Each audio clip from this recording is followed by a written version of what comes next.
Hello, friends. Welcome back to another episode of the Untethering Shame podcast. I'm your host, Kyira Wackett, and today we're going to have an honest conversation about something I think most of us carry way more shame about than we admit. The feeling of wasting money. Whether it's the shoes you bought and never wore, the groceries you meant to cook but forgot about, or the clothes that don't fit anymore, there's often this heaviness that creeps in these instances. A voice that says, you should have known better. You're irresponsible. You don't deserve more. Today, we're going to name this shame, unpack where it comes from, and talk about how radical acceptance can help us loosen its grip.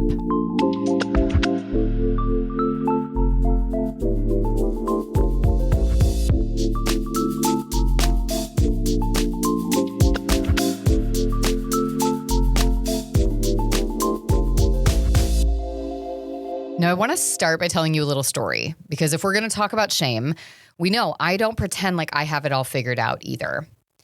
So for years, and I mean years, I had underwear in my drawer that were basically falling apart. I'm talking ripped seams, stretched out elastic, holes in places that, we don't need to describe in detail. And every time I'd put them on, I'd think, oh, you can't buy more. That's wasteful. You already have some.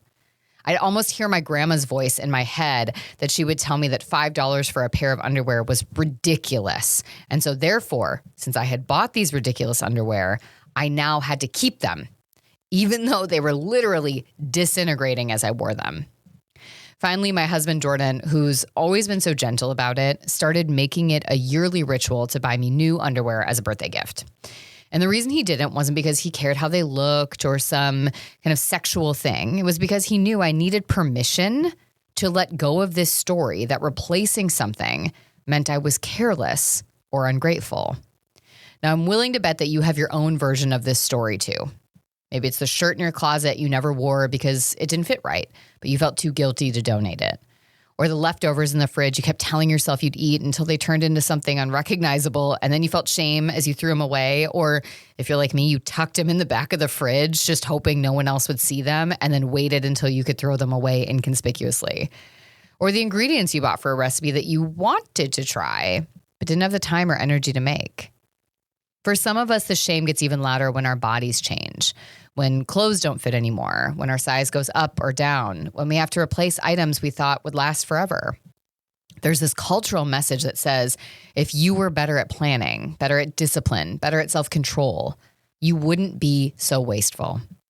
And that shame doesn't just feel bad, it shapes how we act. We avoid, we shut down, we stop engaging with the stuff that makes us feel inadequate. I can't tell you how many times I've let food rot in the fridge because I didn't want to see it and confront my feelings of failure. Or kept clothes in my closet because somehow the guilt of throwing them out or donating them felt worse than the discomfort of seeing them every day.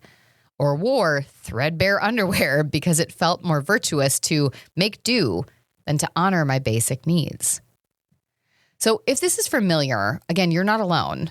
These reactions are rooted in scarcity beliefs. Stories that we learn early on about money, worth, and enoughness. Maybe you grew up hearing, we don't waste anything. Or you watched people around you constantly scrimp and save because they had no safety net. Maybe you internalized the belief that your worth is tied to how little you need, how perfectly you plan, how well you steward your resources. So when something doesn't get used the way you intended, the shame flares up. Because it's not just about money, it's about identity. I'm irresponsible. I'm bad with money. I'm unworthy of having nice things. But here's the truth. We can't predict or manage everything all the time. We're human.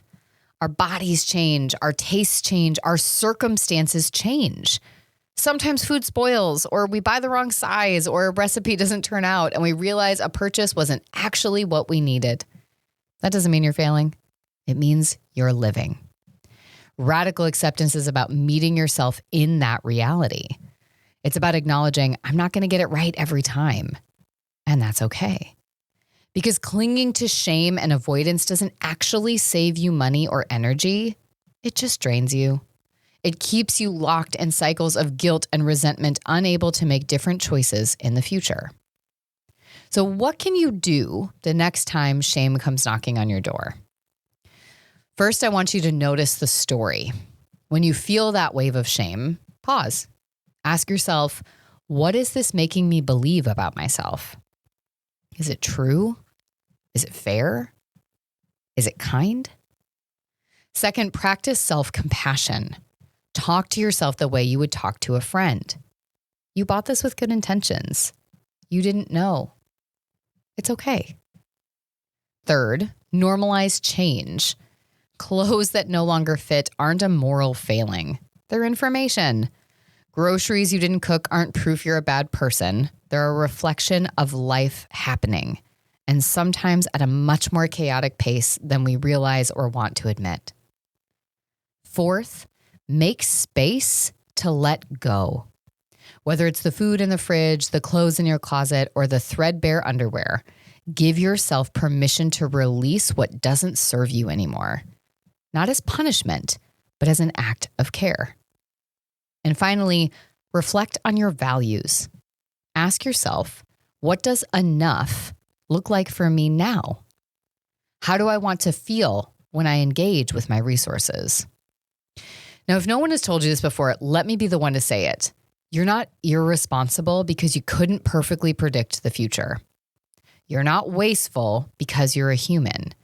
And you're worthy of meeting your needs with dignity, even if it means letting go of something you thought would serve you longer. If this episode resonated with you, I'd love to hear your story. What does shame about waste look like in your life? What are you working to release?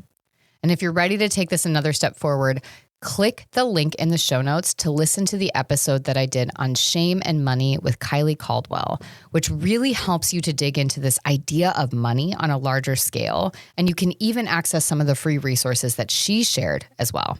Now, on a broader scale, if you'd like more support in untethering from these shame stories and living in radical acceptance and alignment with your values, check out some of my links in the show notes to join my AR Insider list or set up a discovery call so we can talk about some of the other programs and offerings available. Thank you for sharing this time and honesty with me today.